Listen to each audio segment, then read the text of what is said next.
Welcome to The Explainer. In just 37 days, a regional conflict involving Iran has started to radically reshape the entire global order. Today, we're going to break down how a single downed fighter jet connects to new nuclear threats and a massive shift in world power. We're connecting all the dots for you based on what analysts are saying right now. Okay, let's just dive right in. It's day 37, and things have clearly entered a very dangerous new phase. But to really get why, we actually need to rewind about a week, back to an event on day 30 that sent a complete shockwave through military and political circles. This quote from a military analyst really gets to the heart of the matter. An American F-15 fighter jet was taken down by enemy fire. Now, the key here isn't just what happened, but when it happened. We're talking a full month into the fighting, at a point when everyone assumed Iran's air defenses were, basically gone. So yeah, this was way more than just a tactical loss on the battlefield. It was a profound shock to the system. It was a powerful symbol that the old assumptions, the old rules about air superiority, they just don't apply anymore. And that number one you're seeing, it's a huge deal. It represents the first time in history, the very first time, an F-15 has been shot down by an enemy. That single event completely shatters a decades-long perception of untouchable American air dominance. So what this all means is that we're looking at a completely new reality here. It proves that Iran has a sophisticated and frankly incredibly resilient air defense capability, possibly using advanced systems like the S-300, that actually survived a month of intense attacks. That forces a total top-to-bottom strategic reassessment for the U.S. and all of its allies. Okay, so this new military reality isn't just staying on the battlefield. No, it's spilling over, and it's having a major impact on the world's most critical energy artery. To really understand what's at stake for the whole world, you have to get the importance of the Strait of Hormuz. It's not just some body of water, it's the strategic choke point for a huge chunk of the world's oil and gas. Basically, if you control this strait, you have your hand on the tap for the entire global economy. And this slide just lays it out perfectly. The new reality on the water. Iran has established what is, for all intents and purposes, total control over the straits. They've rolled out a new protocol. Ships have to apply for a permit, they have to agree to an inspection by Iran's Islamic Revolutionary Guard Corps, that's the IRGC. Then they get a unique code, and only then are they allowed to pass. This slide really puts the change in stark contrast. In the past, it was all about freedom of navigation, right? A principle that was basically guaranteed by the power of the U.S. Navy. But now, it's Iranian-managed passage. Access isn't just assumed anymore. It has to be negotiated, ship by ship, directly with Tehran. That is a seismic shift. So, with all this chaos on the military and economic fronts, a huge diplomatic vacuum has opened up. And as the old, traditional channels start to break down, new players are stepping in to offer what some are calling an Eastern off-ramp from this crisis. And here's why that off-ramp is so badly needed. According to analysts, trust in Western-led diplomacy has just, it's collapsed. Talks are reportedly seen not as a real path to peace, but as nothing more than a cover for surprise attacks. With that level of deep distrust, how can you possibly get anything done? And that collapse of trust? It has created a massive opening for a totally different diplomatic track.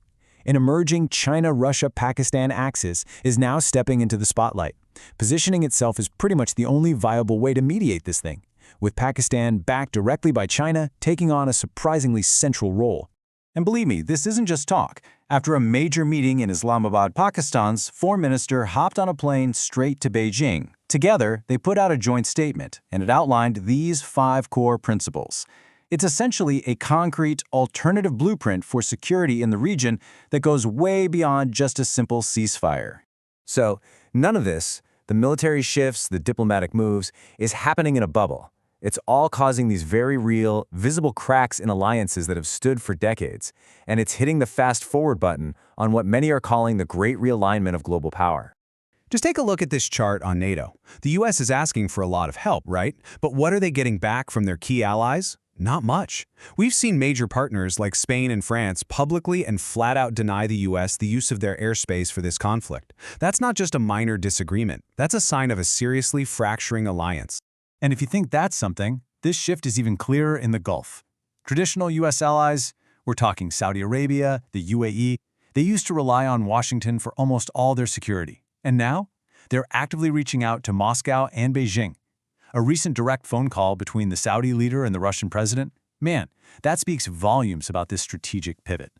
So you have to understand this isn't just another regional crisis. It's acting as a powerful catalyst. It's like pouring gasoline on a fire, speeding up the transition away from a unipolar world towards a brick-centric, multipolar global order. But maybe the most dangerous, most lasting consequence of all this is how it's changing the global calculation on the ultimate weapon. Analysts are now seriously warning about a potential nuclear domino effect.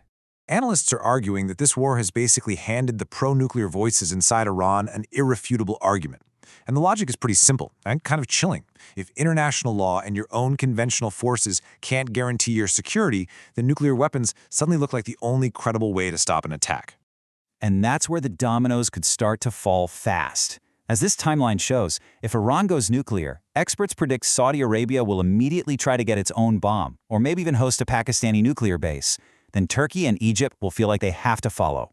And this could even ripple all the way out to Asia, forcing countries like South Korea and Japan to totally rethink their long-held non-nuclear policies.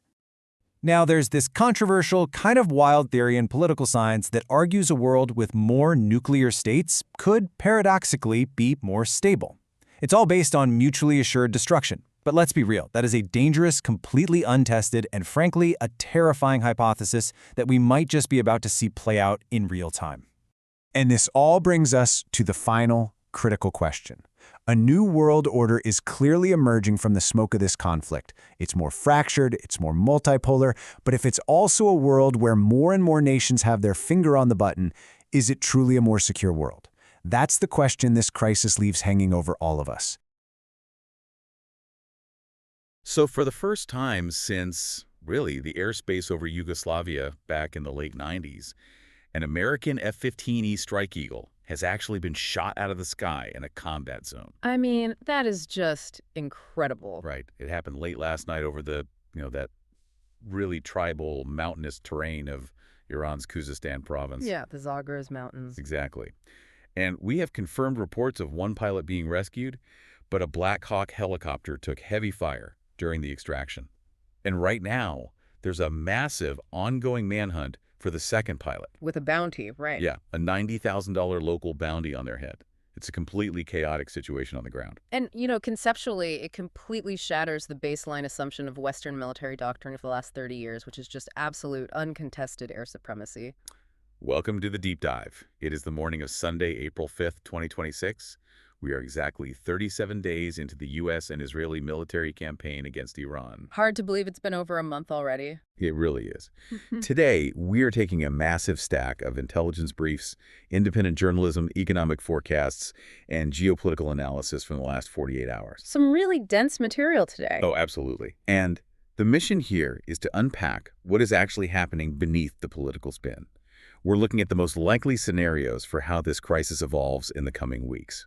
And before we get into the mechanics of how an F-15 actually goes down, we really need to state clearly for you listening, our sources today are full of highly charged rhetoric from global leaders on all sides. Very charged. Yeah.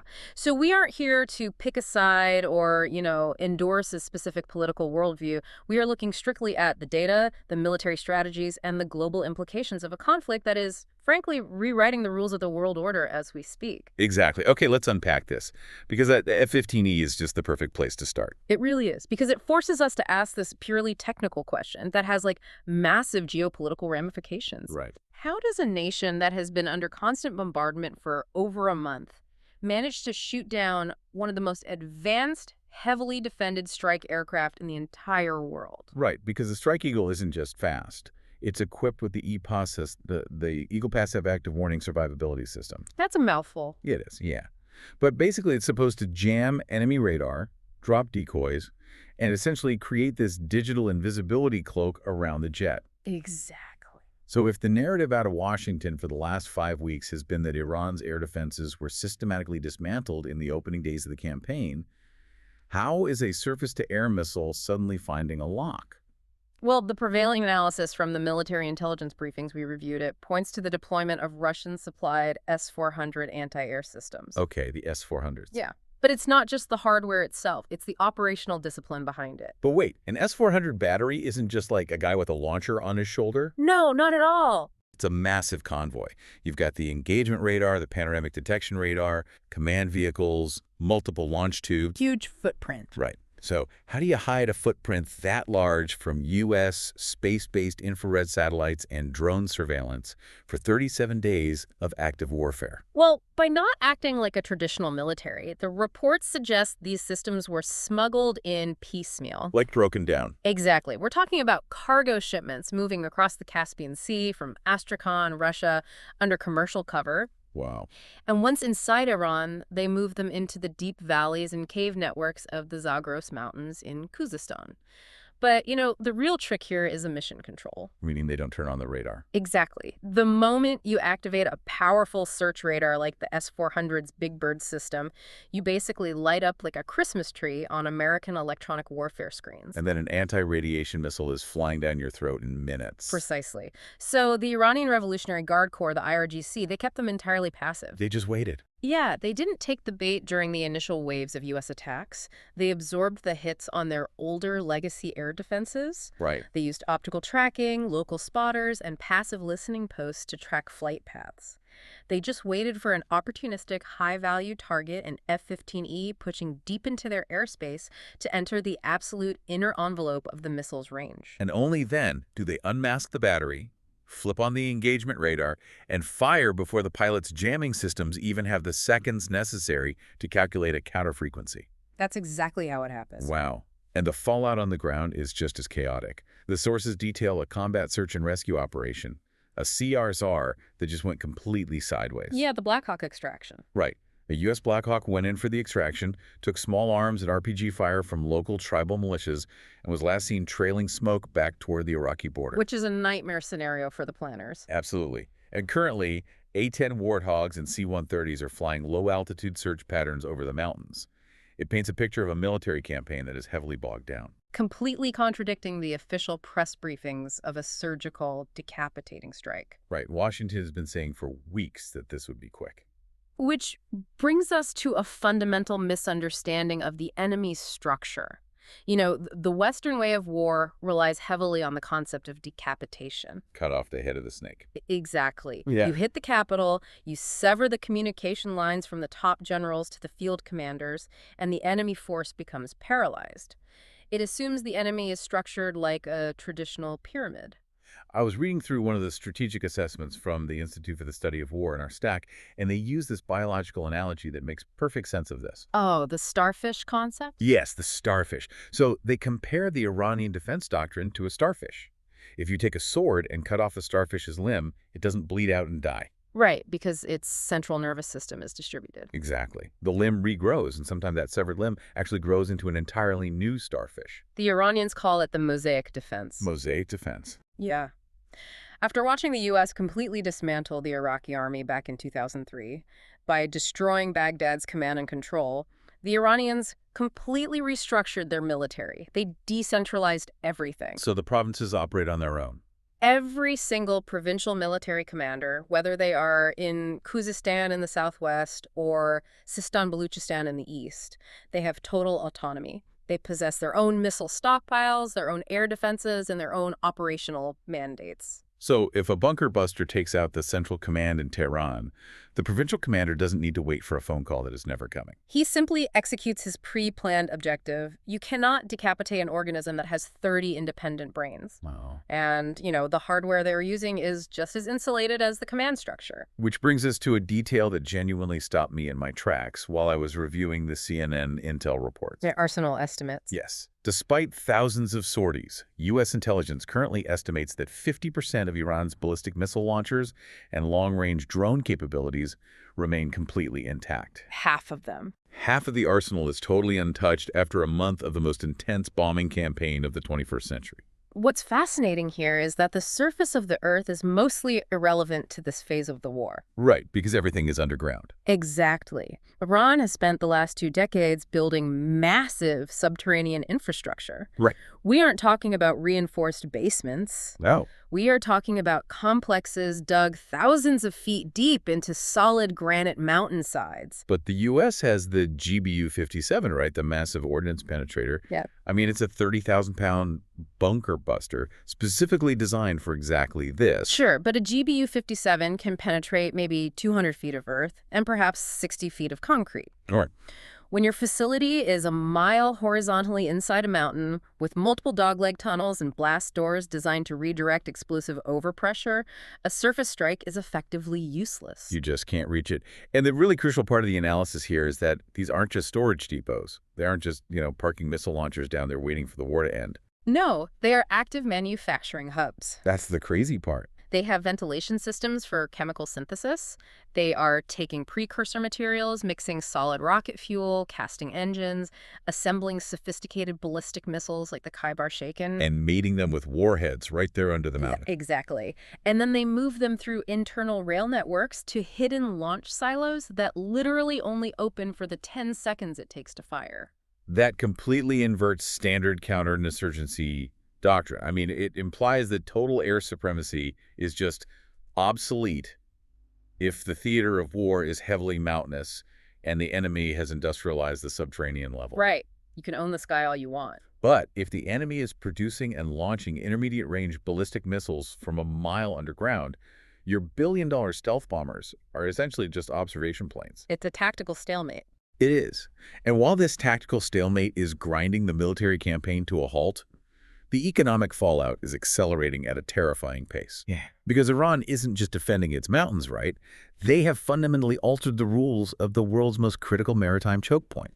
The Strait of Hormuz. Exactly. 20% of the world's daily oil consumption passes through a channel that is only 21 miles wide at its narrowest point. So, former President Trump recently made a speech where he effectively washed Washington's hands of the waterway. He stated that nations relying on the strait must figure out how to open it and protect their own ships themselves. Right. So the U.S. Navy, presumably stretched too thin by the conflict and domestic political pressure, is pulling back from its role as the global maritime police force. And Iran's response to that power vacuum is an absolute masterclass in asymmetrical economic warfare. Here's where it gets really interesting. Yeah. The IRGC basically took that statement as a formal abdication of responsibility by the U.S. Yeah, they did. So in coordination with Oman, which shares territorial jurisdiction over the strait, Iran has established what is effectively a sovereign toll booth. A literal toll booth for the ocean. A $2 million transit fee per tanker. But the mechanism of this toll is what makes it so incredibly dangerous to the Western financial order. They aren't accepting euros. No. They certainly aren't accepting U.S. dollars. They are demanding that the $2 million be paid exclusively in Chinese yuan. We really have to unpack the mechanics of what that actually means for the global economy. Please do. Because the petrodollar system, which has been the absolute bedrock of American economic hegemony since the Nixon administration, relies on a core agreement that the world prices energy in dollars. Right. Therefore, every central bank and major corporation on Earth must hold vast reserves of U.S. dollars to buy the oil they need to keep their economies running. That systemic artificial demand for the dollar is what allows the United States to run massive deficits without suffering hyperinflation. So if a shipping company from, say, Germany or South Korea wants to move a tanker of crude out of the Persian Gulf, they have to acquire 2 million yuan. Exactly. They completely bypass the SWIFT financial messaging system. They interact with Chinese clearing banks like the Cross-Border Interbank Payment System or CIPS. And they fund the Iranian war effort in a currency completely insulated from U.S. Treasury sanctions. It's brilliant in a terrifying way. Yeah. But how is Iran actually enforcing this? Like, if a massive Greek-flagged supertanker decides to just run the strait and ignore the toll, what is the IRGC realistically going to do? Well, it's a layered maritime denial strategy. You have to remember the IRGC operates thousands of fast attack craft. The speedboats. Right? These are small, incredibly fast speedboats armed with heavy machine guns and anti-tank guided missiles. They operate in swarm tactics. A supertanker is massive, sure, but it basically has zero defenses. Right, it's just a giant floating target. Exactly. So the IRGC simply surrounds the ship, threatens to fire rockets into the bridge or the crew quarters, and then they board the vessel via helicopter. Which we've actually seen them do previously in peacetime. Exactly. They have the reps in. And if a ship has an armed escort that tries to engage the fast attack craft, well, Iran has hundreds of mobile, shore-based anti-ship cruise missiles like the Noor or the Qatar just hidden all along the coastline. So you're trapped. You cannot safely navigate a 20-mile-wide channel if the shore is lined with anti-ship missiles locking onto your hull. The insurance premiums alone would bankrupt the shipping company before the ship even sank. So the shipping companies really have no choice. They have to comply. Yeah. And the IRGC has instituted a highly formalized bureaucracy to manage all this. Yeah, they've created a 3-tiered categorization system for all global maritime traffic. Okay, let's break that down for the listener. Sure. So Tier 1 is categorized as hostile. This explicitly includes the United States, Israel, and any close military ally actively providing logistical support for the bombing campaign. So those vessels are just completely barred. Completely. No toll will buy them passage. And then Tier 2 is friendly. So nations like China, Russia, India, and Pakistan. Right. They are granted safe, unharassed passage. Their economies are largely shielded from the disruption. And the real leverage lies in Tier 3, right? The neutral states. Yes. These ships must submit to physical cargo inspections by IRGC boarding parties. They have to prove they are not carrying aviation fuel, munitions, or supplies destined for U.S. military bases in the Gulf. Wow. Once they pass the physical inspection, they wire the yuan through the Chinese clearing system. They receive a VHF radio clearance code, and they are allowed to sail safely between the Iranian islands of Qeshm and Larak. And we are already seeing the Western alliance shatter against the reality of this toll booth. The sources highlight a profoundly significant event from just yesterday. A French-flagged container ship submitted to the inspection, paid the toll in yuan, and safely passed through the strait. Which is a seismic geopolitical event. It means France broke ranks. It does. Under President Macron, France, alongside Spain, has actively refused to allow their airspace or their military bases to be used by the U.S. for strike packages heading toward Iran. Because they can't afford the blowback. Exactly. Europe is heavily industrialized and entirely dependent on imported energy. They simply cannot afford a prolonged disruption in the Gulf. They did the math. They ran the economic calculus, realized that a U.S.-led military solution to force open the strait was impossible without igniting a regional war that would destroy the oil infrastructure anyway, and they chose diplomacy with Tehran. Iran is rewarding that political distancing with safe passage. It is driving a massive wedge into NATO. There was a report in the Stack about a UK-led meeting of 40 nations trying to form a maritime coalition to protect shipping, and the United States wasn't even invited to the table. Ouch. Individual nations are realizing that following Washington's lead right now will basically result in their own economic ruin. Because the macroeconomic data we are looking at is frankly terrifying. Brent crude is currently spiking over $140 a barrel. And it's still climbing. Analysts are projecting it could breach $200 if the U.S. attempts to strike the Iranian energy grid in retaliation. Okay, we need to connect this to the listener. Because a lot of people hear $200 oil, and they just think, okay, my commute gets more expensive. Oh, it's so much worse than that. Modern civilization is built on cheap hydrocarbons. It means the diesel required for the trucking industry to deliver food to your grocery store doubles in price. Right. It means the petrochemicals used to make every plastic good, every medical device, and crucial agricultural fertilizers, they all skyrocket. We're talking about cascading, structural inflation that hits the absolute base of the supply chain. It guarantees a severe global recession. It proves that there is no such thing as a localized kinetic conflict in the Middle East. It is an immediate, global economic earthquake, and the epicenter is the Strait of Hormuz. And while the economic foundations of Europe and Asia are shaking, the diplomatic rhetoric coming out of Washington is, frankly, throwing gasoline on a fire that the global South is watching very, very closely. The sources refer to it as the rogue state phenomenon. The messaging of a war, the language used by its leaders, dictates how the international community responds just as much as the military strategy does. And the rhetoric outlined in these reports is exceptionally aggressive. We have quotes from the U.S. administration stating a desire to bomb Iran back to the Stone Age. Yeah. And it isn't just hyperbole. There is drone footage circulating on global social media networks of U.S. munitions destroying major civilian infrastructure. The bridge footage. Yes. They leveled a massive unfinished civilian bridge north of Tehran.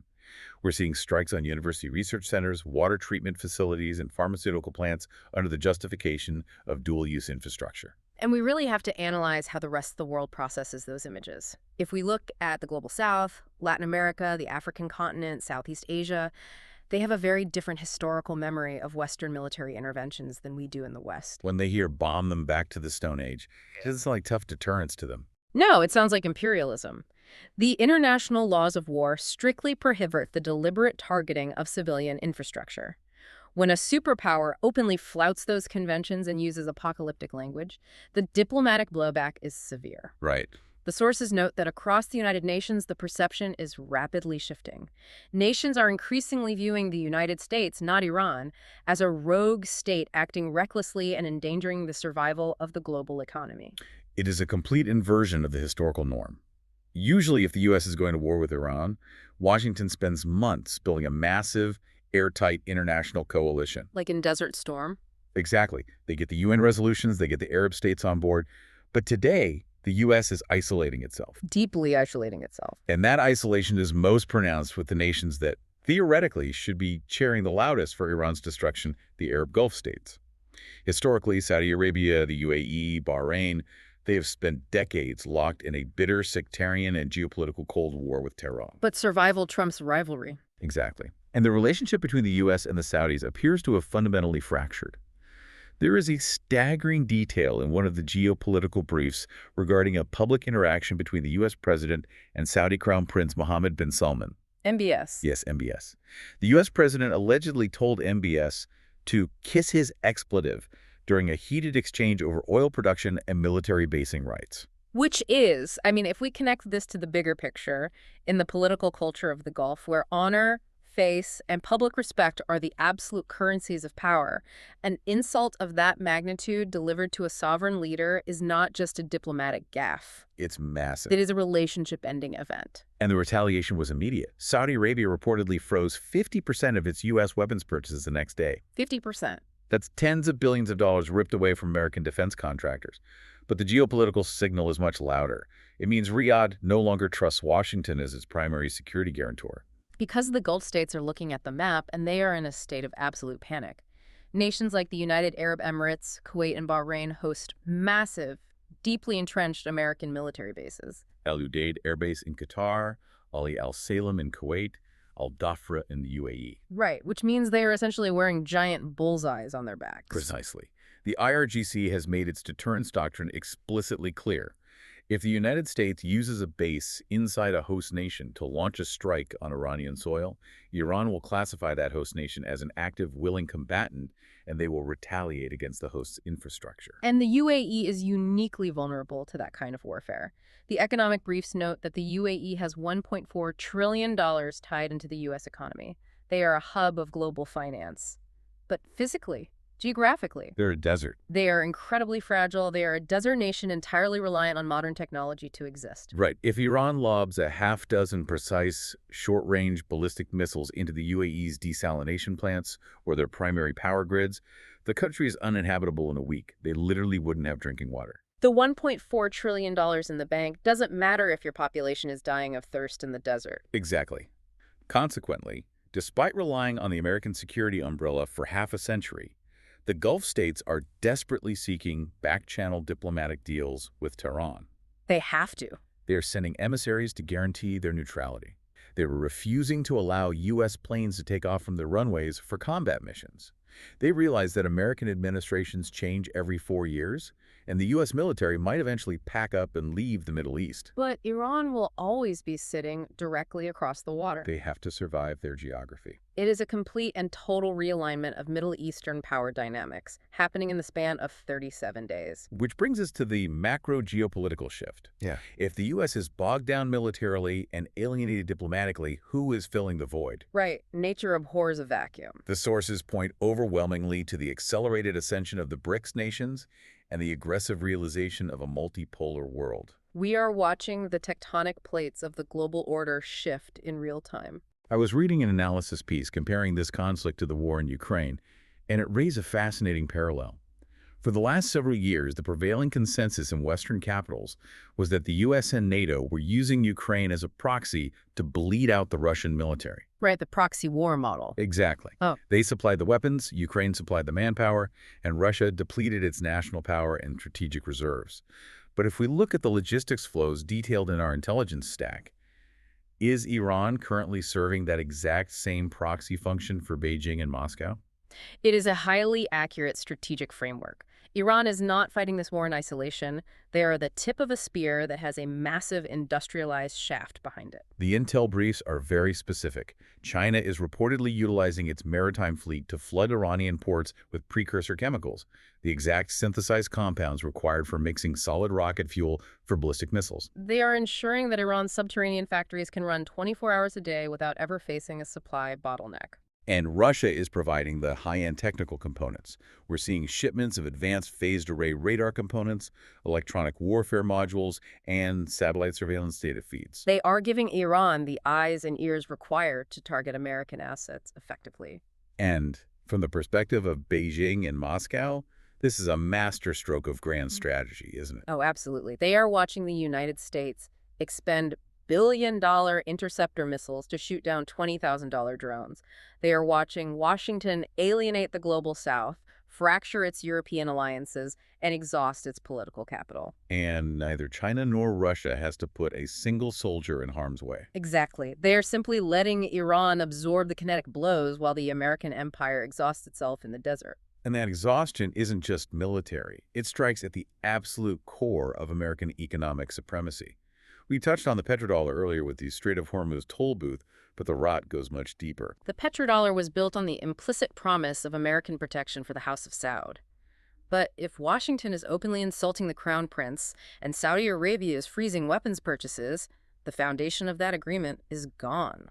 The sources show Saudi Arabia actively taking phone calls with Russian President Vladimir Putin to coordinate global oil production cuts, while simultaneously exploring the pricing of crude sales to China in yuan. And when you combine that with Iran demanding yuan for transit tolls, the structural monopoly of the U.S. dollar in global energy markets is visibly cracking. In a traditional global crisis, whether it's a war or a pandemic, there is an economic phenomenon known as the flight to safety. Global capital panics and immediately buys U.S. Treasury bonds because they are viewed as the safest asset on Earth. But the financial analysts in our sources are flagging a massive divergence from that historical norm. That automatic flight to the dollar is not happening with the same intensity. Because the BRICS nations, Brazil, Russia, India, China, South Africa, and the newly admitted members like Iran, the UAE, and Egypt, they have actively spent the last decade building parallel financial architecture. Right. When the U.S. weaponized the dollar and the SWIFT system against Russia in 2022, it sent a shockwave through the global south. It proved that holding your national reserves in U.S. dollars was a massive security liability. If Washington disagrees with your foreign policy, they can simply turn off your economy. So countries are now actively seeking alternatives. They are utilizing the Enbridge system for central bank digital currencies. They are settling bilateral trade in local currencies. And they are moving away from the dollar, not out of malice, but out of pure economic self-preservation. But it isn't just about financial architecture. There is a physical infrastructure component to this shift that fundamentally alters military strategy. There was a logistics briefing in the stack detailing the current status of the Eurasian land bridge. This is the physical manifestation of China's Belt and Road Initiative, and it nullifies a century of naval doctrine. Right, because since the end of the Second World War, global trade has been synonymous with maritime trade. If you control the oceans, you control the world. That's the logic, yep. The U.S. Navy ensures the free flow of goods, and in return, they have the power to blockade any nation they choose. But I was looking at the tonnage and the transit times for this new Chinese rail network. It's staggering. China has invested trillions of dollars in high-speed, heavy-lift rail corridors that connect their eastern manufacturing hubs, run through Central Asia, cross directly through northern Iran, and terminate in Europe. Now, obviously, a single freight train cannot carry the 20,000 containers that a megaship can. But how does China make up for that massive disparity in volume? Through velocity and frequency. A container ship takes 30 to 40 days to sail from Shanghai to Rotterdam, navigating vulnerable choke points like the Malacca Strait, the Indian Ocean, the Red Sea, and the Suez Canal. Right. The modern rail networks being finalized now can make that journey across the Eurasian landmass in 12 to 14 days. You run continuous, autonomous, electrified trains 24 hours a day. And it completely bypasses the oceans. Entirely. Which means if the United States Navy parks 3 aircraft carrier strike groups in the Pacific or the Indian Ocean and attempts to enforce an economic blockade on China or Iran, it simply doesn't matter. No. The goods are moving at 100 miles an hour on a reinforced steel track through the deep interior of the Asian continent. A destroyer cannot interdict a train. It renders American maritime supremacy strategically impotent. Which perfectly frames the final overriding problem presented in our sources. If the U.S. military is bogged down against subterranean factories, if its traditional naval blockade tools are being bypassed by trains, and its financial leverage is being eroded by the yuan, how on earth does Washington force a resolution? They are desperately searching for an off-ramp. The political reporting suggests that the U.S. administration wants this war wrapped up in 2 to 3 weeks. They want to find a way to declare a victory, hold a press conference, and pivot away before the global economy completely melts down. But as the military maxim goes, the enemy gets a vote. And Tehran is flatly rejecting any requests for a temporary ceasefire. And the usual diplomatic back channels are completely dead. Pakistan attempted to mediate, but those talks collapsed. Qatar, which has traditionally been the most reliable intermediary in the Middle East, reportedly withdrew from the mediation process entirely due to intense pressure and threats from the U.S. and Israel. And then there was a kinetic disruption to the diplomacy itself. The assassination attempt in Pakistan. Right. The sources report that one of the key Iranian negotiators was severely injured and his wife killed in a targeted assassination attempt widely attributed to Israeli intelligence while he was attending diplomatic talks in Pakistan. Which guarantees that the Iranian leadership will not sit at any negotiating table orchestrated by Western-aligned partners. The trust deficit is absolute. So we have to look at what both sides are actually demanding to understand why the gap is unbridgeable. Former Iranian Foreign Minister Javad Zarif recently published a comprehensive outline of Iran's terms in foreign affairs. Right.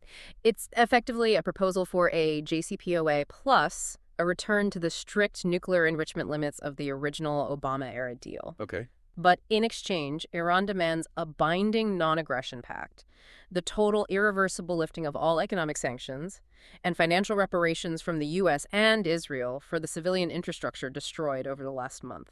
From the perspective of the Iranian security establishment, that is a highly pragmatic, face-saving off-ramp.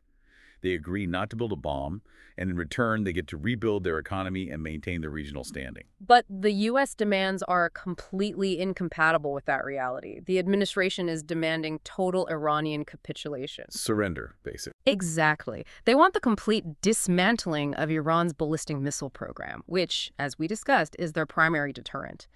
They demand the defunding and dissolution of the axis of resistance, Hezbollah in Lebanon, the Houthis in Yemen, and the Shia militias in Iraq. The United States is demanding that Iran voluntarily surrender its entire doctrine of strategic depth. Right. Iran uses those proxies and those missiles to keep its enemies fighting hundreds of miles away from its own borders. To dismantle them would leave Tehran defenseless against future Israeli or American strikes. They view it as existential suicide. They will endure a decade of bombing and live in mountain bunkers before they voluntarily give up the only weapons that prevent regime change. So what does this all mean? If the U.S. refuses to compromise, and Iran refuses to surrender, and Qatar and Pakistan are out of the picture, who actually has the leverage to force a peace? This raises an important question, and the unanimous conclusion across the geopolitical intelligence we reviewed is a bitter pill for Washington to swallow. The only nations holding the diplomatic keys to the Middle East are Russia and China. It's an incredible historical pivot. Beijing and Moscow are the new global mediators. The sources note that China recently hosted the Pakistani foreign minister in Beijing to formalize a 5-point peace plan for the region. The plan guarantees Iranian sovereignty while establishing a new multipolar security framework for the Persian Gulf that doesn't rely on the U.S. Navy. And Russia is actively communicating with Saudi Arabia to stabilize the oil markets, while simultaneously offering to provide formal security guarantees to Iran if they agree to de-escalate their retaliatory strikes on Israel. The United States is no longer the indispensable peacemaker. They are entirely reliant on Beijing and Moscow to persuade Tehran to stand down. Because Beijing and Moscow are the only capitals that Tehran trusts. And more importantly, they're the only ones holding the economic life support systems, the precursor chemicals, the yuan clearing banks, the diplomatic cover at the UN that Iran needs to survive. So, if we synthesize all of the hard data, the military realities, and the economic forecasts, what is the most likely scenario for the next few weeks? The consensus forecast is grim, but it follows a clear logic. We will likely see a continuation and perhaps an escalation of intense U.S. and Israeli bombing sorties. Okay. But the targets will shift. Unable to penetrate the subterranean missile factories, the campaign will focus heavily on surface-level Iranian civilian and economic infrastructure bridges, power plants, port facilities, and oil refineries. Generating dramatic footage for the evening news. Exactly. The administration needs a demonstrable PR victory to sell to a domestic audience. They will claim they have severely degraded Iran's capabilities, declare mission accomplished, and attempt to unilaterally walk away from the conflict to focus on the domestic political fallout. But what does Iran do? Do they just take the hit? They simply outlast the assault, they stay in the bunkers, they keep the missiles ready, and they wait for the American political will to evaporate. Once the U.S. steps back, Iran will emerge. They will rebuild the destroyed surface infrastructure using Chinese capital and Russian engineering. And crucially, they will solidify their absolute, uncontested control over the Strait of Hormuz, institutionalizing that yuan-based toll booth system permanently. Wow. Okay, we have covered a truly massive amount of ground today. We started with the tactical reality of the F-15 Strike Eagle going down in the Zagros Mountains and the realization that Iran's decentralized mosaic defense and subterranean manufacturing hubs have rendered traditional air supremacy highly ineffective. We examined the economic shockwaves of the Strait of Hormuz, where Iran has effectively established a sovereign toll booth demanding $2 million in Chinese yuan per vessel, actively fracturing NATO alliances as countries like France break ranks to secure their energy imports. We analyzed the diplomatic catastrophe of the U.S. administration's rogue state rhetoric, the public rupture with the Saudi crown prince, and the terrifying vulnerability of Gulf states like the UAE to Iranian retaliation. And we zoomed out to see the macro shift, the acceleration of a BRICS-led parallel economy, the crumbling of the petrodollar, and the reality that Washington's inability to win militarily has handed the diplomatic keys of the Middle East directly to Beijing and Moscow. It is a phenomenal amount of data to process. It is, and I want to leave you, the listener, with a final lingering thought to mull over as you watch the headlines this week. Go ahead. We have spent a lot of time discussing the shifting mechanics of global power. For the last 80 years, global superpower status was defined by one undeniable metric: whoever had the biggest, most technologically advanced navy patrolling the world's oceans got to dictate the rules of the global economy. Right, the maritime empire. But if we look at the reality on the ground today, if a nation like Iran can use relatively cheap, locally manufactured missiles hidden deep inside underground mountain complexes to completely deny access to the world's most vital maritime choke points. And while they do that, China quietly shifts its crucial global trade to high-speed, electrified rail networks stretching across the deep interior of the Eurasian continent, entirely out of reach of American destroyers. That changes everything. Does a multi-trillion-dollar Navy even matter anymore? Are we witnessing not just the end of the American century, but the end of the era of maritime empires altogether? That is a profound thought to chew on. The tactical map is completely redrawn, and the old assumptions just don't hold up anymore. We want to thank you so much for joining us on this deep dive. Keep questioning the headlines, look for the mechanisms behind the sound bites, and we will catch you on the next one.